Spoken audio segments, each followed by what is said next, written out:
ഇന്ന് മാർച്ച് 26. ബംഗ്ലാദേശിന്റെ വിമോചന ചരിത്രത്തിലെ സുപ്രധാന ദിവസമാണ് 1971 മാർച്ച് 26.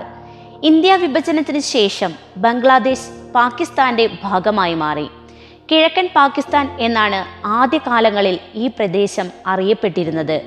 അംഗബലം കൂടുതൽ കിഴക്കൻ പാകിസ്ഥാനിലായിരുന്നെങ്കിലും പടിഞ്ഞാറൻ പാകിസ്ഥാൻ എല്ലാ കാര്യങ്ങളിലും മേൽക്കൈ പുലർത്തിപ്പോന്നു.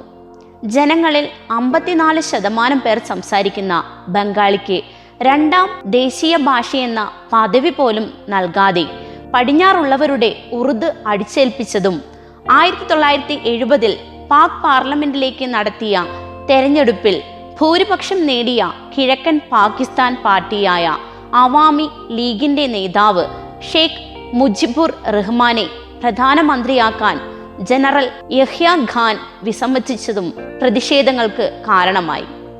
1971 മാർച്ചിൽ പാകിസ്ഥാൻ ബംഗ്ലാദേശിനെതിരെ സൈനിക നടപടി ആരംഭിച്ചു.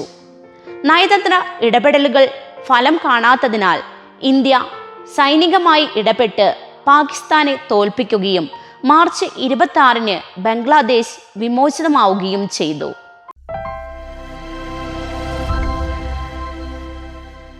1979 മാർച്ച് 26 ഇസ്രയേലും ഈജിപ്തും തമ്മിൽ സമാധാന ഉടമ്പടി ഒപ്പുവെച്ചത്.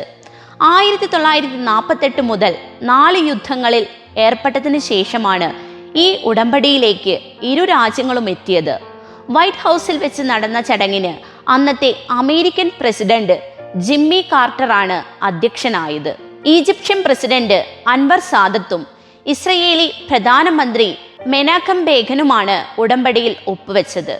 അതിന്റെ ഭാഗമായി സീനായ് പ്രദേശത്ത് നിന്ന് ഇസ്രായേൽ സൈന്യം പിന്മാറുകയും സൂയസ് കനാലിലൂടെ ഇസ്രായേലി കപ്പലുകൾക്ക് സുഗമമായ സഞ്ചാരം അനുവദിക്കുകയും ചെയ്തു.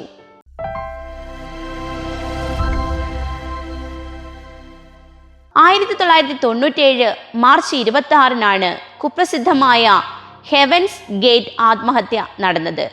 മാർഷൽ ആപ്പിൾ വൈറ്റ് സ്ഥാപിച്ച ഒരു മതസംഘടനയായിരുന്നു ഹെവൻസ് ഗേറ്റ്.